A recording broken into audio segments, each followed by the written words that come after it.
त्यांच्यासोबत जसं ट्रम्प ढोले तसं मोदी ढोले.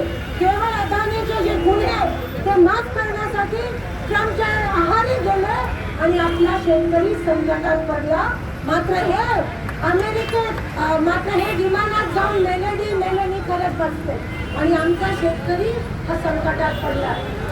आज दरवाढ असेल, खताचा विषय असेल, आज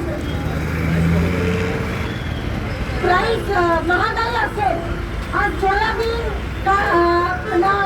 पीक विमा मिळत नाहीये, तुरीला पीक विमा मिळत नाहीये. शेतकऱ्याचे खूप मोठे हाल झाले. एक तर त्यांच्या वाळूच्या ठेक्यामुळे शेतकऱ्यांच्या शेतीपर्यंत पाणी सोडायला या लोकांनी वेळ लावला. नंतर त्यांचे पॉईंट सगळ्या ठिकाणी नदीमध्ये आहेत.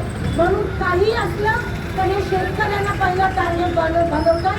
हे फक्त उद्योगपत्यांचं हे सरकार आहे, शेतकऱ्यांचं सामान्य लोकांचं नाही आहे. सामान्य लोकांना शेतकऱ्यांना भय पोचतोय. मी तुम्हाला सांगू इच्छितो की आम्ही तुमच्या सोबत आहोत. तर सरकारने तुमच्याकडे पाठ वळवले पण आम्ही आहोत. ही फक्त सुरुवात आहे. रस्ता रोको ह्याच्या पुढे अजून आक्रोश होणार आहे. आज 5-6 जणांनी या ठिकाणी मुंडन केलं पण ही फक्त सुरुवात आहे आणि आम्ही झुकणार नाही आहोत.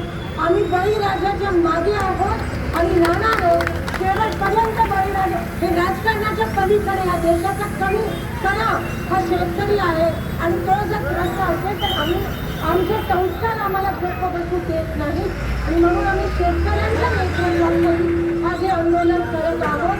हे तर सुरुवात आहे.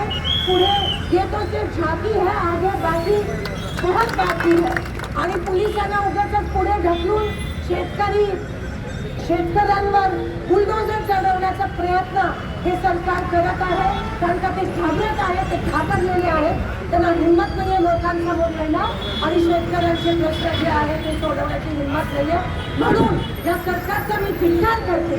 या शेतकऱ्यांच्या सोबत आम्ही सगळे तरुणी मंडळी आहोत. मी शेतकऱ्यांना आश्वस्त करते आणि आपण इथे खरं तर आम्ही सहभागी झालो पण आम्ही तुमच्या सोबत आहोत. ही रस्त्यावरची लढाई आहे. उद्रेक झालाच पाहिजे, उठाव झालाच पाहिजे आणि ही त्याची सुरुवात आहे. आपले सगळ्यांचे आभार मानले. प्रणिती शिंदे यांच्या नेतृत्वाखाली उत्तर सोलापूर तालुका शहर मधले सगळे जिल्ह्यातले सर्व या ठिकाणी शेतकरी उपस्थित रस्ता रोको करत आहेत. कारण सोयाबीनला पीक विमा मिळालाच नाही. उत्तर तालुक्यातील 12,000 लोकांनी पीक विमा भरला होता. 1 रुपया विमा त्या ठिकाणी मिळाला नाही. दुसरी गोष्ट कांद्याला हमी भाव मिळाला पाहिजे. काल आमच्या तालुक्यातील शेतकऱ्यांना कांदा विकायला आणला, 12 क्विंटल कांदा विकायला आणला तर त्याला पट्टी आली 1468 रुपये आणि खर्च सगळा हमाई तोलाई म्हणून 1770 रुपये आला. म्हणजे 301 रुपये खिशातले द्यावे लागले. आज आमचा शेतकरी जर शेतातलं काम करायचं, अवजार नांगरट करायची म्हणलं, डिझेल आणायला पंपावर गेला तर तिथं त्या ठिकाणी डिझेल मिळत नाही. पेट्रोल दरवाढ झाले. आता काय परिस्थिती किती बेकार झाली. तर त्याचा निषेध म्हणून मी उत्तर सोलापूर तालुक्याचा काँग्रेस कमिटीचा अध्यक्ष आहे, भारत जाधव आहे. तर ह्याचा निषेध म्हणून आम्ही या ठिकाणी मुंडन केलेलं आहे सरकारने.